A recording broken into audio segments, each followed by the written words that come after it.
ملت ٹائمز میں آپ کا سواگت ہے. میں ہوں آپ کے ساتھ منور عالم. ہم آپ کو لگاتار مسلم رہنماؤں اور معروف دانشوروں سے ملوا رہے ہیں اور سپریم کورٹ کا جو فیصلہ آیا ہے اس فیصلے کو لے کر کے مسلم رہنما اور معروف دانشوران کیا سوچتے ہیں ہم آپ کو اس چیز سے روبرو کرا رہے ہیں. ہمارے ساتھ ابھی ہمارے خاص مہمان ہیں مفتی محفوظ الرحمان عثمانی صاحب. آئیے ہم ان سے جانتے ہیں ان کا نظریہ کیا ہے.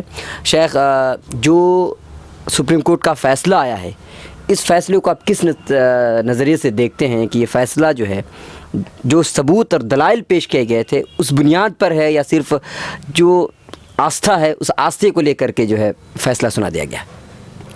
سب سے پہلے ہمارے ملک کی سب سے بڑی عدالت عظمیٰ یعنی سپریم کورٹ کا فیصلہ ہے، اس لیے ہم اس کا احترام کرتے ہیں. لیکن اس فیصلے سے کوئی بھی منصف ایماندار اس پر اطمینان کا اظہار نہیں کرتا، چونکہ یہ فیصلہ جو آیا ہے بابری مسجد کا اور رام جنم بھومی کے تعلق سے وہ انصاف پر مبنی نہیں ہے. جن شواہدات کو بیان کیے گئے ہیں، جو چیزیں کہی گئی ہیں، اس فیصلے سے عدالت عظمیٰ سے لوگوں کا اعتماد اٹھا ہے.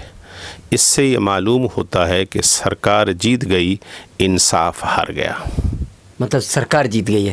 اچھا سر، جب سپریم کورٹ کا جب وہ سنوائی چل رہی تھی، سپریم کورٹ نے جو کچھ معاملہ تھا انہیں جو رفع سپریم کورٹ میں جب سنوائی ختم ہو گئی تھی اس کے بعد جو لوگوں کے یا مسلمانوں کی جو رہنما ہیں ان کی طرف سے یہ باتیں بار بار آ رہی تھی کہ سپریم کورٹ کا جو بھی فیصلہ ہوگا ہم اسے مان لیں گے. لیکن سپریم کورٹ کا جو فیصلہ اب آیا ہے اسے لے کر کے اب یہ کہتے ہیں کہ یہ ٹھیک نہیں ہے، اب ہم ریویو ڈالیں گے، ایسا کچھ بھی ہو رہا ہے. تو اب اسے کس طرح تناظر میں دیکھتے ہیں کہ پہلے تو یہ کہتے ہیں کہ مان لیں گے، اب کہتے ہیں کہ نہیں مانیں گے یا یہ ریویو کے لیے ڈالیں گے؟ بھائی یہ ظاہر ہے دنیا کے سامنے اظہر من الشمس ہے کہ 400 سال سے قدیم تاریخی مسجد تھی جس کے متعلق یہ بیان کرنا کہ اس کے بیچ والی گنبد کے نیچے سری رام کا جنم ہوا تھا، یہ بات انسان کے دیدہ یا دانستہ یا کسی تاریخ کے اعتبار سے، کسی شواہدات کے اعتبار سے کوئی پروف نہیں کر سکتا. صرف آستھا کی بنیاد پر یہ معاملہ کا طے کرنا وہ ملک کے لیے بھی اور سماج کے لیے بھی، آنے والے وقت کے لیے بھی یہ ملک کے حق میں نہیں ہے. یہ ہو سکتا ہے کہ حکمراں پارٹی، حکمراں جماعت، حکومت کے لیے تو ہو سکتی ہے، لیکن یہ انصاف بر مبنی فیصلہ نہیں ہوا. اچھا سر، تو یہ سمجھا جائے کہ جو فیصلہ آیا ہے یہ کہیں نہ کہیں 5 ججوں پر سرکار کا دباؤ تھا؟ ظاہر سی بات ہے، جب ایک طرف تو یہ ہے کہ آپ اس کو بھی نہیں مان رہے ہیں کہ اس میں مسجد تھی 1949 تک، آپ یہ کہہ رہے ہیں کہ نماز ہو رہی تھی، اس کے بعد مسجد توڑی گئی 1992 میں 6 دسمبر کو، وہ بھی آپ کے سامنے ہے 400 سال پرانی. بھائی اسلام کا مسئلہ یہ ہے کہ یہ مندر توڑ کر بنانے کے مسجد کے نام تو چھوڑیے، بلکہ کسی مسلمان کی زمین پر اس کے مرضی کے بغیر، اس کی رضا کی بغیر اگر مسجد بنا دی گئی، شریعت اسلام میں وہ مسجد ہی تصور نہیں ہوتی. اس لیے شریعت کا مسئلہ یہ ہے کہ جہاں مسجد بنا دی گئی تحت سرا اور فوق السما وہ مسجد ہے. بابری مسجد تھی، مسجد ہے، مسجد رہے گی. چاہے حکومت اپنے تخت پر، اپنی طاقت پر جو کرنا چاہے کرے، وہ با اختیار ہے. اچھا سر، جیسے کہ دیکھا جا رہا تھا فیصلہ آنے سے پہلے مسلم تنظیمیں RSS کے جو صدر ہیں ان سے مل رہی تھی، تو ایسا نہیں لگتا ہے کہ یہ کہیں نہ کہیں مسلم تنظیموں نے کہہ دیا ہو کہ آپ جو فیصلہ کریں گے ہم مان لیں گے، ہمارے خلاف ہو چاہے ہمارے فیور میں ہو، کچھ بھی ہو جائے ہم مان لیں گے؟ ایسا نہیں لگتا ہے کہ مسلم تنظیموں ہی نے ایسا کیا ہے سر؟ بات یہ ہے کہ چونکہ جس وقت یہ بات ہو رہی تھی، جس کمروں میں ہوئی ہوگی، میں وہاں موجود نہیں تھا، بدگمانی کی بنیاد پر میں کوئی بات نہیں کہہ سکتا، لیکن اتنا ضرور کہوں گا کہ یہ بار بار یہ اعتماد دلانا، مظلوم قوم سے یہ ایفاء عہد لینا کہ بھائی کوئی معاملہ نہیں ہو، خراب نہیں ہو، نقض امن کا مسئلہ نہیں ہو، آج تک مسلمان ہی اس ملک میں کٹتے اور پٹتے رہے ہیں. ماضی کی حکومتوں نے بھی اور اس حکومت نے بھی جب چاہا جس کو چاہا مارا. یہ ان کا سسٹم اور نظام ہے.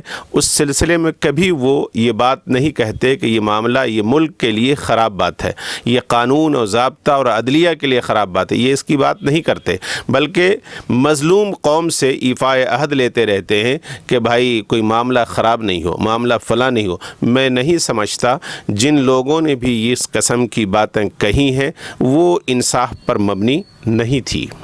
اس لیے ان کو منصف کے طریقے پر, چونکہ اسلام وہ مذہب ہے جو میدان کارزار میں کسی بوڑھے پر, کسی عورت پر, کسی مال کے اوپر, کسی کے اوپر ہاتھ اٹھانے کو منع کرتا ہے. وہ اسلام, اگر وہ اسلام کے ماننے والے منصف نہیں ہو سکتے تو دنیا کی کوئی تہذیب دار قوم منصف نہیں ہو سکتی. اچھا سر, تو جیسے کہ ممبروں سے یہ بات بار بار کہی جا رہی تھی, اپیل کی جا رہی تھی, مسلم تنظیموں کی طرف سے اپیل کی جا رہی ہے, جیسے آپ نے کہا کہ امن و شانتی بنائے رکھا جائے, تو کہیں آپ کو نہیں لگتا کہ جو وہ لوگ تھے جو سپریم کورٹ کے جج تھے وہ تو سمجھ ہی رہے تھے, یا سرکار بھی سمجھ رہی تھی کہ چاہے کوئی بھی فیصلے اس کے اوپر تھوپ دو, یہ ماننے کے لیے بالکل تیار ہے. اگر یہ بات ہے تو پھر تو غلطی جو ہے یہ مسلم تنظیموں کی ہے. پھر ہم ریویو ڈالیں یا پھر ان کو, یا ان کے خلاف, سرکار کے خلاف کچھ بھی بولے, یہ غلط نہیں لگتا آپ کو؟ غلطی اگر ہماری ہے تو بات یہ ہے کہ جو لوگ عدالت عظمیٰ کی کرسی پر بیٹھے ہوئے ہیں ان کو کسی آستھا کی بنیاد پر, کسی مسلم تنظیم کی بنیاد پر, کسی برادران وطن کے تنظیم کی بنیاد پر فیصلہ نہ کرنا تھا, نہ کرنا ہے, نہ کرنے کی ضرورت تھی. اسے تو عدالت و شواہد کی بنیاد پر انصاف, چونکہ اس ملک کے اس فیصلے سے اس ملک کے کاؤز کو, اس ملک کے ایتھوس کو اس کا نقصان ہوا ہے اور اس کے نقصان کی بھرپائی نہیں ہو سکتی. بہت بہت شکریہ دوستو. تو ہمارے ساتھ تھے مفتی محفوظ الرحمان عثمانی. جیسا کہ انہوں نے بتایا کہ سپریم کورٹ نے جو فیصلہ سنایا ہے یہ فیصلہ منصف, جو بھی کوئی منصف ہوگا وہ اس فیصلے کو صحیح قرار نہیں دے سکتا. یہ فیصلہ جو بھی سنایا گیا ہے یہ واقعی طور پر سرکار کے دباؤ کی وجہ سے, یہ سرکار کی کچھ نہ کچھ شکتی اور طاقت کی وجہ سے سنایا گیا ہے. آگے آپ دیکھتے رہیے اور لاگ آن کیجیے millettimes.com. ملت ٹائمز کی ویڈیوز دیکھنے کے لیے یہاں کلک کر کے سبسکرائب کریں اور ہاں بیل آئیکن ضرور دبائیں. اگر فیس بک پر دیکھ رہے ہیں تو پیج لائک کریں. تازہ ترین خبروں اور مضامین کے لیے وزٹ کریں ہماری ویب سائٹ www.millettimes.com. ہماری یہ website Urdu, Hindi, English تینوں لینگویج میں موجود ہے.